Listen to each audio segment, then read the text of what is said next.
You're most welcome to SkillBridge Institute. We are still on project management. And right now we're going to discuss about risk management. We need to understand that what is risk and risk management. So for talking of a risk, this is an uncertain event or condition that affects project objectives. So it is something that you didn't expect, but by the end of the day, it is going to affect your project.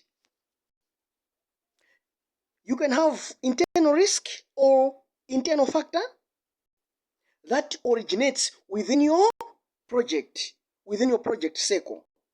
So, for example, I've got limited resource. That is an internal risk or internal factor. You have got technical challenges within your project or within your team. That is an internal factor. Then we have external factors. Those are the ones that originates from outside. Risk which comes from the outside of your project scope. For example, market changes. This is when prices of things which are supposed to use for your project, their prices are skyrocketing. Another one is environmental conditions. So we're having an example right there where we're saying that a project is delaying due to weather. That is an external factor. Or a project is delaying due to equipment failure. Equipment failure, that is an internal factor. Let's go to risk management. So risk management is the process of identifying, analyzing, and responding to risk. So that is what we need to know on that one. It has got the following key steps. You need first to identify the risk. You need to know what is the risk that you want to deal with at that particular moment. From there, you need to do assessment. You need to see the gravity, how big or small that particular risk is. From there, you need to give response. That is where you need to give a solution that you're going to do in order for you to deal with that particular risk. From there, you do monitoring, where you're trying to check if your solution is working or not. Why is risk management important? Number one, minimizes uncertainty.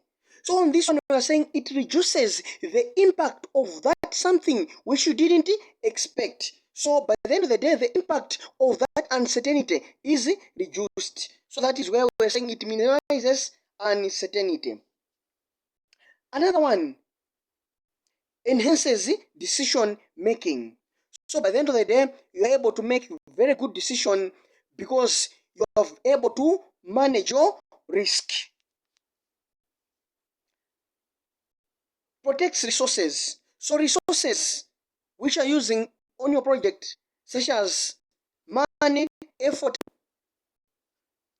So it prevents wastage of those kind of things, time, money, as well as effort.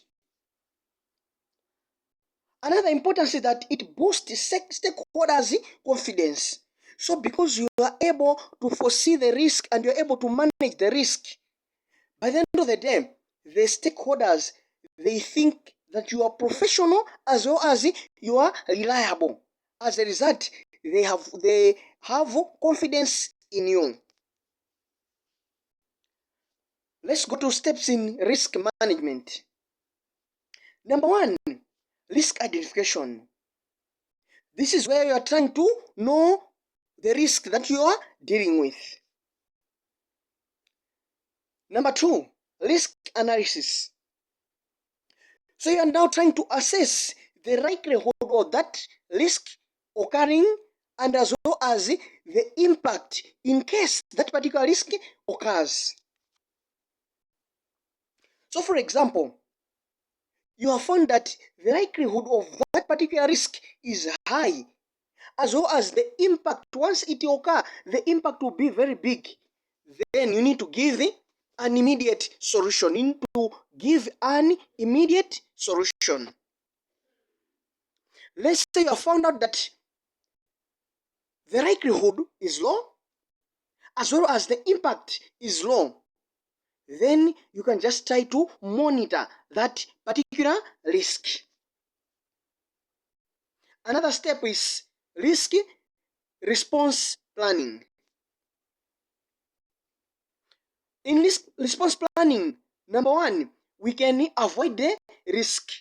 So it is where you see the risk and you're trying to bring in measures so that you should eliminate that risk, and you don't want that risk to occur on your project. Mitigate.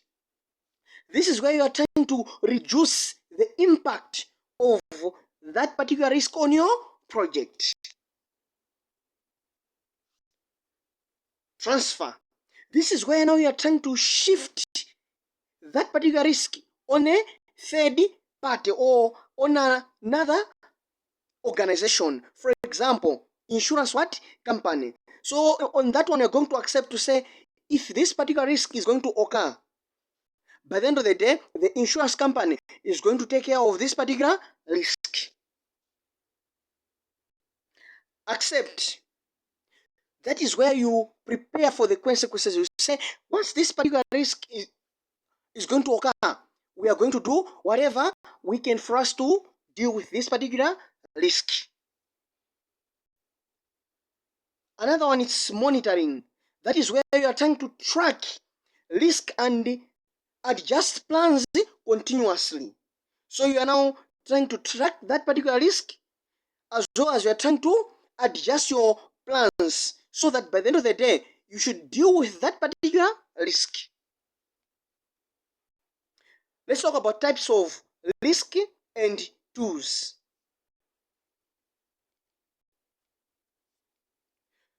Number one, strategic. So I've got strategic risk.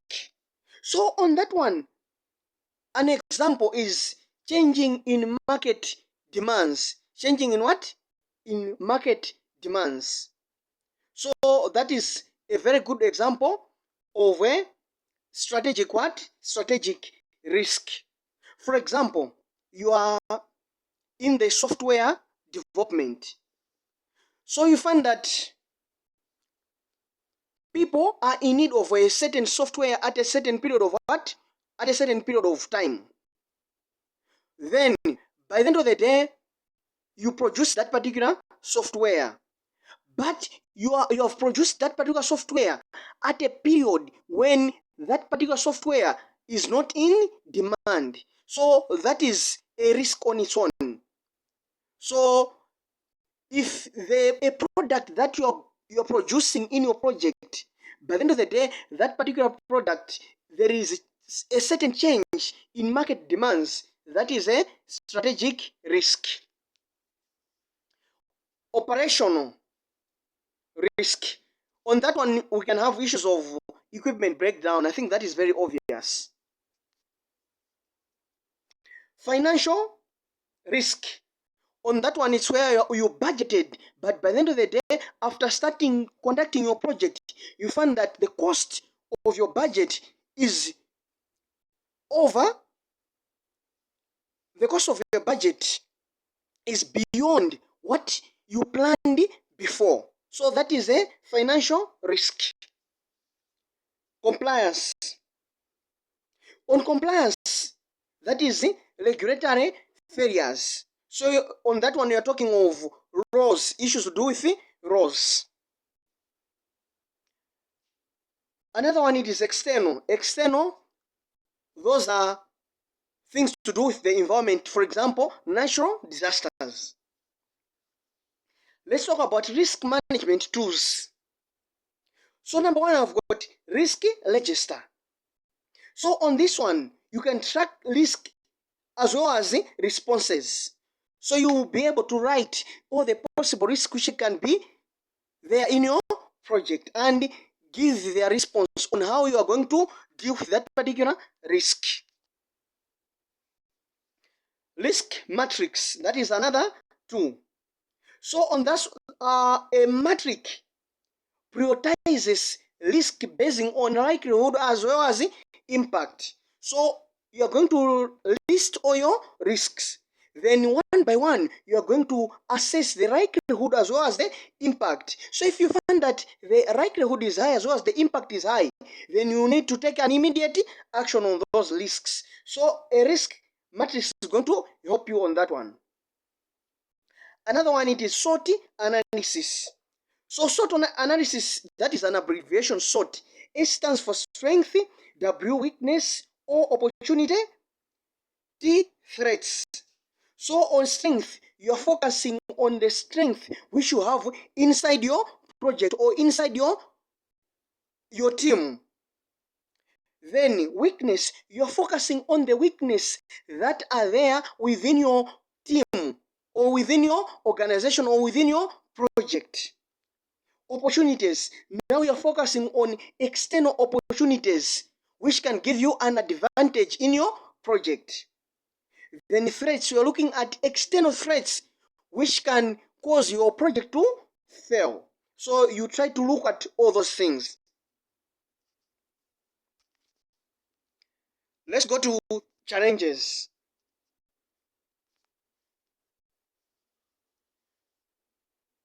Challenge number one, incomplete identification. So this is where the risk was overlooked. You didn't look at that particular risk properly. Okay, a solution to incomplete identification, that is, you need to use diverse method when you are trying to identify that particular risk, and you even need to involve the stakeholders. Another challenge is resistant to planning. So on this one, a team underestimate risk important. So by the end of the day, you are underestimating the risk what important. So you are failing to plan properly. By the end of the day, it will give you the problems. Solution, you should emphasize on the benefits of risk management. So in every project, make sure that this concept of risk is there. Never neglect that one. Okay, another challenge is dynamic risk. So on that one, we are trying to say that new risk arise during the project. So by the end of the day, you try to analyze all the possible risk before starting the project. But as the project has started, you are now encountering some other risks. So on that one, you can deal with it by regularly updating risk management plan. So risk management plan should be updated each and every time. Let's take a key takeaway. So this is a very important point that we need to note. Effective risk management ensures project success. Effective risk management ensures project success. So by the end of the day, if we effectively manage all the possible risk, by the end of the day, we are going to have successful projects as project managers. Thank you very much.